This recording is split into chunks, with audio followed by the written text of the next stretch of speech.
Well, Harry and Meghan's Netflix series, released to the world this morning, is packed with, well, not really revelations, are they? It's sort of rehashed old revelations with a new twist. 8 days after the relationship became public, I put out a statement calling out the racist undertones of articles and headlines that were written by the British press. A tense silence shatters as a breaking news alert erupts.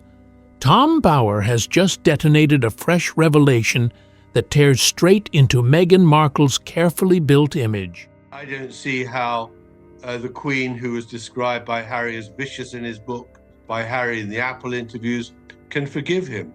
I mean, he'd have to eat so much humble pie. Moments ago, new evidence surfaced. Evidence that insiders claim could expose manipulation, desperation, or a last-ditch attempt to salvage a fading brand. Gasps ripple through royal circles while Meghan's team scrambles in disbelief.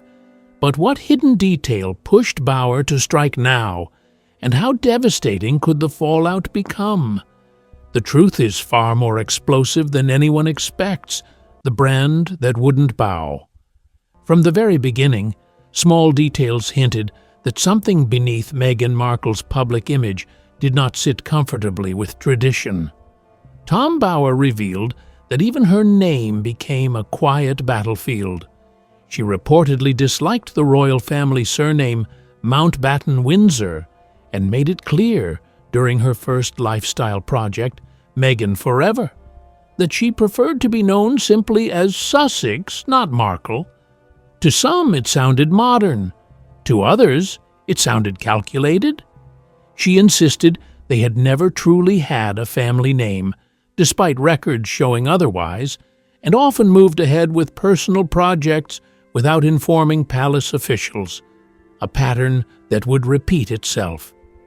Bower also pointed to what he described as a cultural and historical disconnect. He argued that Meghan did not fully understand the emotional grip Princess Diana held on the British public. Diana's influence wasn't built through branding or self-promotion, but through quiet connection with ordinary people. Meghan, Bower claimed in revenge, was warned clearly before marriage about what life as Harry's wife would involve, about duty, sacrifice, visibility, and restraint. But she chose to ignore that advice, not just once, but consistently. According to Bower, it wasn't stubbornness alone driving those choices. He believes she never planned to remain within the royal system for long. The titles, the access, the global attention, those were, in his view, always steps toward something else. The destination, he suggests, was California. As the years passed, Harry changed too. Bower described life with Meghan as fundamentally different from life with William and Kate. The environment, the priorities, even the emotional temperature shifted. California, he argued, produced a very different version of Harry, one the public struggled to recognize and, more importantly, struggled to support. The misfortune and frustration that now surrounded him did not inspire loyalty in the same way duty once had. Then came the dismantling of the image. Bower claimed Meghan's story had been carefully edited, childhood memories polished, struggles dramatized, timelines adjusted, and helpful figures quietly removed from her history. In his words, it wasn't simply about bending the truth. It was about rebuilding it in a form that could be sold. Royal names became commercial tools. Sympathy became a currency. And when things failed, the blame always found another home. What Meghan, Bower insisted, missed was a painful truth. The applause she once received was never just for her. It was for the crown she stood beside.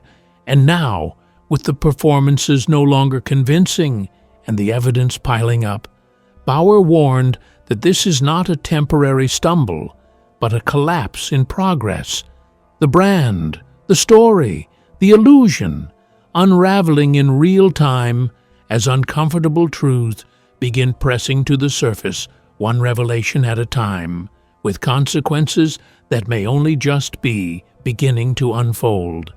So, what do you think happens when the applause fades and the illusion crumbles?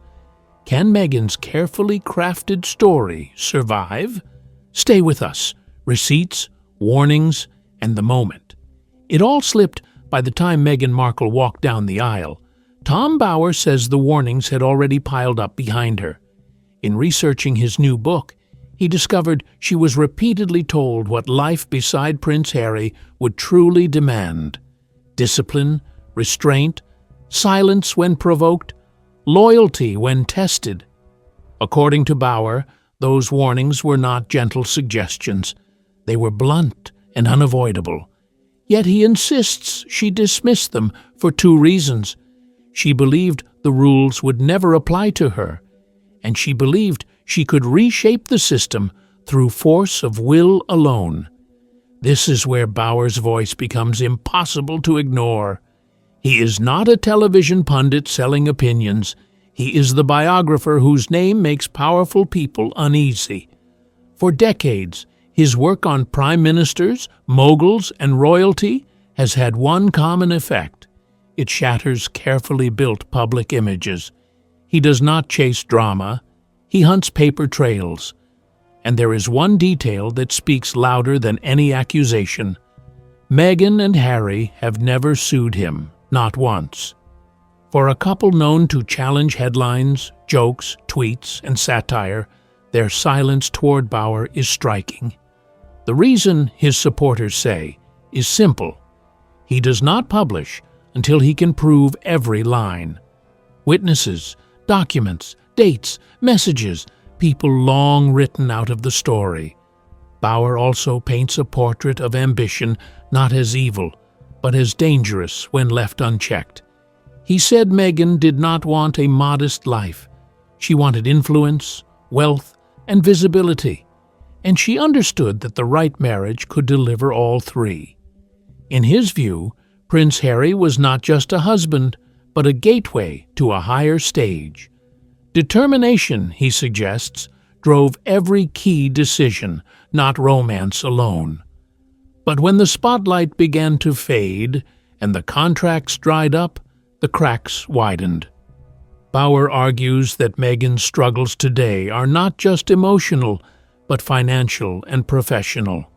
And Harry, he believes, faces his own crisis of identity, forced to live with the consequences of a path that stripped him from everything familiar. Then came what Bauer describes as the turning point, the attempt to commercially brand the Queen's private childhood nickname. To him, that single act symbolized the mindset behind everything else. It wasn't just inappropriate, it was strategic, and the public reaction was instant and brutal. This was not a misunderstanding. This was an outrage. A line had been crossed that even sympathetic observers could not ignore. Bauer does not attack with insults. He strikes with facts. He does not shout. He exposes. And as he continues releasing what he knows, his claims hit differently because they arrive with proof, not emotion. Every statement feels final, and every silence from the other side grows louder. If Bauer is right, this story is no longer about a royal exit. It is about a carefully constructed image now collapsing under its own weight, and about how one man with documents and time may be pulling the last thread from a fabric that was never as strong as it looked. And now, can a single thread of truth really unravel an empire of carefully crafted illusions before it's too late? Keep watching. The name that broke. The illusion, by the time their daughter was born, Tom Bauer claims the plan was already in motion. Before Queen Elizabeth II had even been formally told the baby's name, Meghan and Harry had quietly secured the internet domain linked to it. This was no last-minute decision. It was preparation. And the detail that stunned royal watchers most was the name itself, Lilibet. To the world, it sounded sweet, almost old-fashioned, but inside the palace, it carried a weight the public could not see. Lilibet was not just a nickname. It was deeply personal, a private name used only by the Queen's parents, her late husband Prince Philip, and a handful of people she trusted across a lifetime. It belonged to her childhood, her marriage, her private world. Bowers says that instead of protecting that name, the Sussexes treated it like a brand asset. When Harry later claimed he had asked his grandmother for permission, the palace quietly stepped in and told the BBC otherwise. Harry had not asked, he had announced. That distinction changed everything, and in an institution famous for silence, what happened next was extraordinary. The palace publicly contradicted him. The Queen, Bower writes, was furious. When Harry threatened legal action to force the BBC to withdraw the story, the palace did something even rarer. It refused firmly. It told the broadcaster not to correct anything because what had been reported was true. No apology would be issued, no quiet fix behind closed doors. In that moment, the silence was broken, and the message was unmistakable. The deception had crossed a line. Bower calls it a turning point, not just for their relationship with the royal family, but for their credibility. Around this time, Meghan was also being advised to move on from royal conflict if she wanted her new life in California to succeed. Behind the scenes, she was urged to stop presenting herself as the wounded victim and rebrand as a modern figure with new ideas. But, according to Bower, she struggled with that shift. He claims she had little to offer outside grievance and repetition. The Netflix series, the lifestyle push, the reinvention, it was all meant to replace the palace. But the royal family remained the headline, and she could not let go. The deeper pattern, Bower argues, becomes clearest when examining Meghan's relationship with her father, Thomas Markle. Over the years, she described her upbringing as lonely and financially strained. Stories of cheap meals, empty homes, and emotional distance shaped a picture of quiet hardship. The problem, Bower says, is that none of it matches the record. Thomas Markle paid for elite private schools, ballet lessons, photography classes.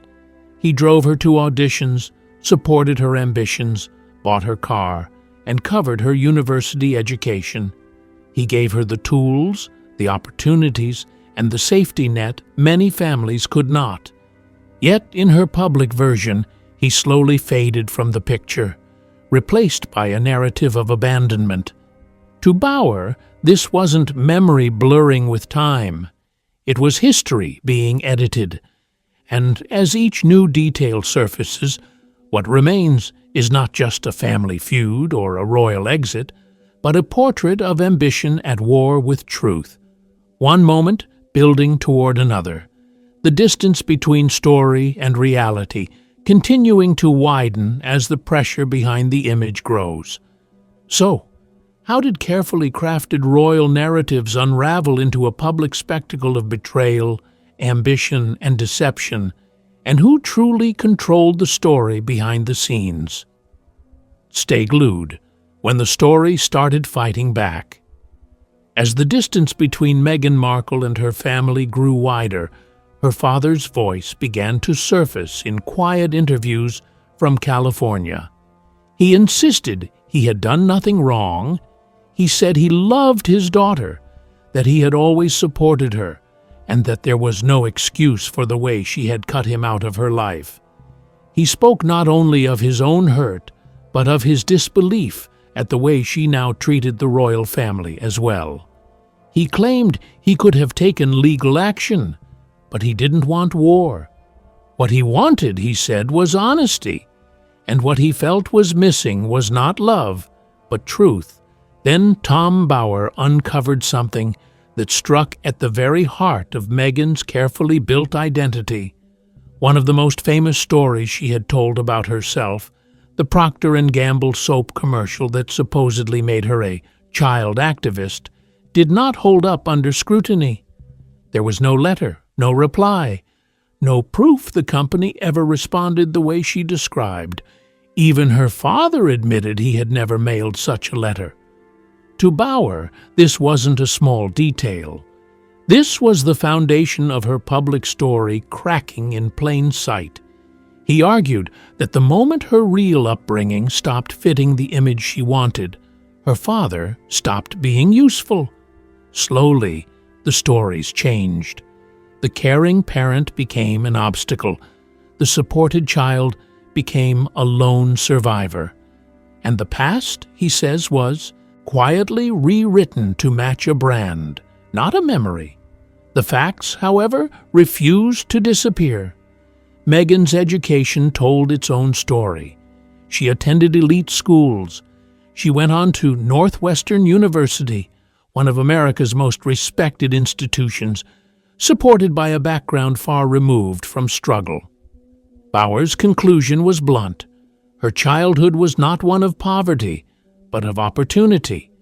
The emotional distance that followed was not confusion. It was a strategy.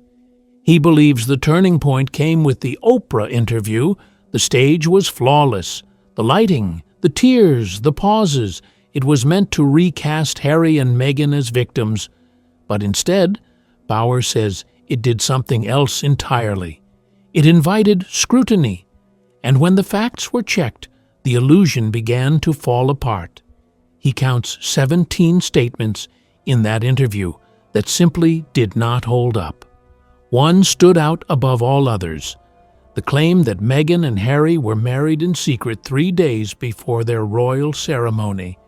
The Archbishop himself later corrected it. It never happened. No vows, no private ceremony, no hidden wedding. Then there were the social moments that never quite added up. Bauer recounts that Meghan was not invited to a private post-wedding dinner with Harry's long-known friends. In Jamaica, at the wedding of close family friends, guests recalled her behavior with confusion and discomfort. She disliked the food, she seemed distant, and people wondered aloud why Harry had chosen her. Finally, there was the most explosive claim of all. Meghan suggested a senior royal had commented on Archie's skin color. Bauer alleges she blurred this with another issue, the question of Archie's title, to make them seem connected. But they weren't. Royal titles followed rules written years earlier. Archie's status, he says, had nothing to do with race. And when Meghan claimed she was denied help when she was struggling, Bauer points to palace records that show doctors, staff, and professionals were available to her the entire time, waiting in the background as another version of events was told to the world, one that now appears to be unraveling with every new detail that refuses to stay buried. And what if the shocking claims about Archie's title and race were never true? How much of Meghan's story is carefully constructed fiction? Stay tuned, the tour that changed everything. For Tom Bauer, the famous Oprah interview did not expose the royal family at all. In his view, it exposed Meghan. But long before that interview ever aired, Bauer believes the real turning point had already happened thousands of miles from Britain, under the bright skies of Australia. The 2018 royal tour was supposed to mark Meghan's arrival as a modern royal success story. To the public, it looked flawless. Crowds surged forward, waving flags. Cameras flashed. Newspapers printed glowing headlines about a new star in the monarchy. From the outside, it appeared to be a triumph, but Bauer's research, built on accounts from staff who were actually there, tells a much darker story. Behind closed doors, he says, the atmosphere was tense. Several insiders described Meghan not as a royal learning her role, but as a celebrity demanding special treatment.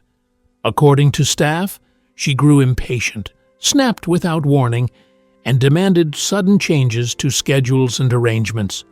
One incident involving a cup of tea thrown in frustration, became infamous among palace staff who witnessed it. On the surface, everything sparkled. Beneath it, resentment and confusion quietly spread.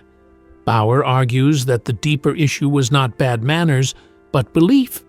Meghan, he says, began to truly think the applause was for her alone. In her mind, she was not being admired as part of a royal system. She believed she was the system. Harry, too, from Bauer's perspective, fed that belief, often comparing Meghan to his mother, Princess Diana. In his eyes, he saw history repeating itself, but Meghan, Bauer claims, misunderstood something vital. The love she received was not because she was Meghan Markle. It was because she was standing inside British royalty. The more the crowds grew, the more she believed she had eclipsed everyone else, including William and Catherine. But then reality landed hard.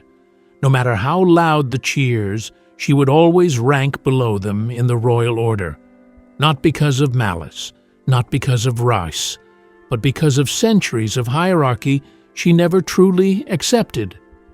Bauer says that realization cut deeply. She did not want to be second. She did not want to wait, and she did not want to follow. According to Bauer, this was the moment something shifted. This was not the beginning of frustration.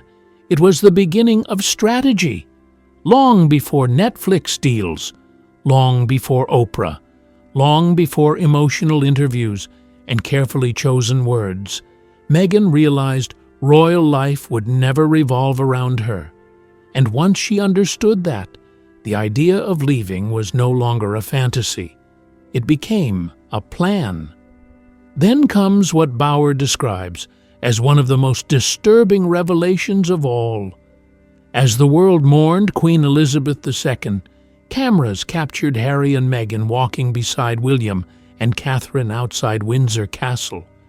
People believed they were witnessing a fragile truce between two broken brothers. It looked like unity. It felt like grief shared. But behind the scenes, Bauer reveals something chilling. While the nation believed reconciliation was possible, Harry and Meghan had already recorded the attacks for their Netflix series, not prepared, not outlined, recorded, edited, finished. As William stood beside his brother in public, he did not know that hours of accusations had already been filmed. The betrayal, Bauer suggests, had already happened, and the final act was quietly waiting to be released. Now, how could Harry and Meghan smile through grief while secretly recording devastating accusations, and who truly knew what was coming next? The mask, the funeral, and the final crack. When Harry and Meghan returned to Britain for Queen Elizabeth II's funeral, the world believed it might mark a turning point.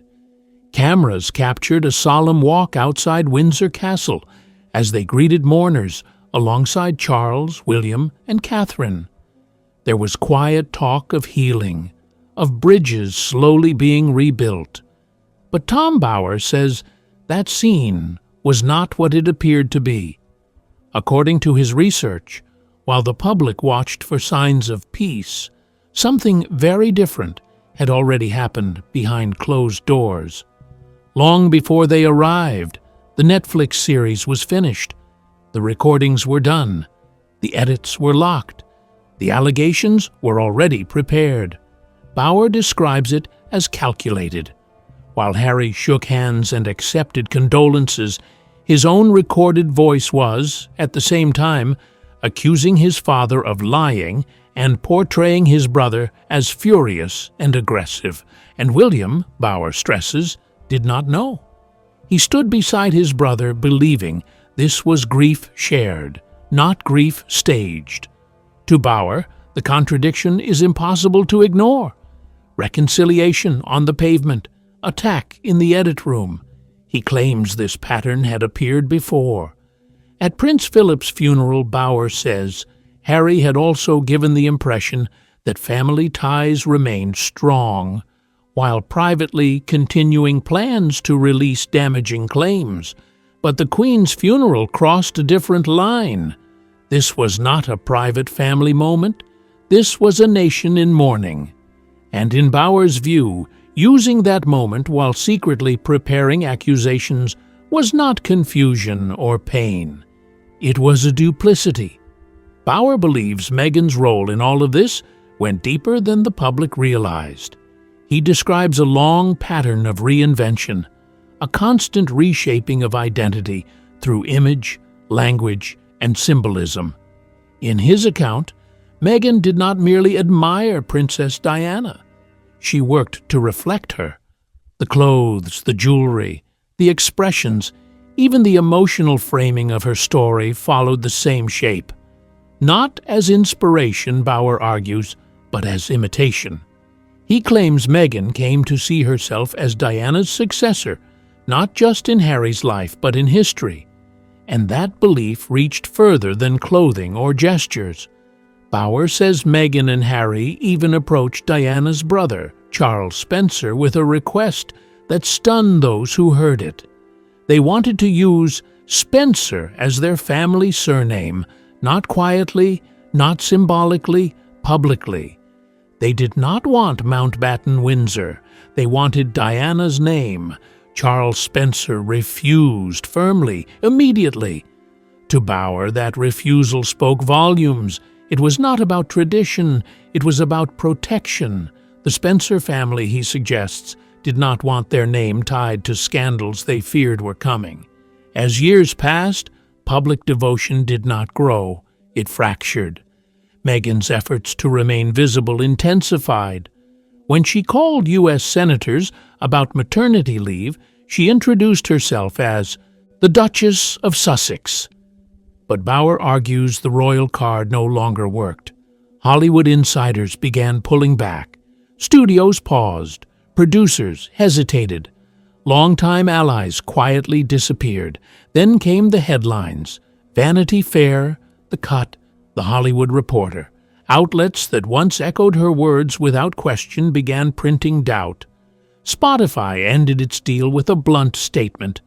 Netflix cut expectations.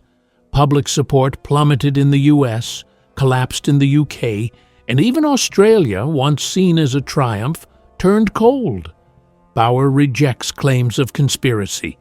He says the shift came from pattern, not prejudice. Stories that changed, timelines that slipped, blame that never settled in one place. And according to him, after years of documents, interviews, and insiders speaking off record, the picture has become impossible to ignore. His final assessment is severe. Meghan, he says, has reached a point where no rebrand can save her. No interview, no series, no emotional confession. The public has seen too much. The contradictions are too obvious. The image is too fragile. And as for what comes next, Bauer suggests the most revealing part of this story has not yet arrived, because the silence that follows a collapse is often louder than any accusation.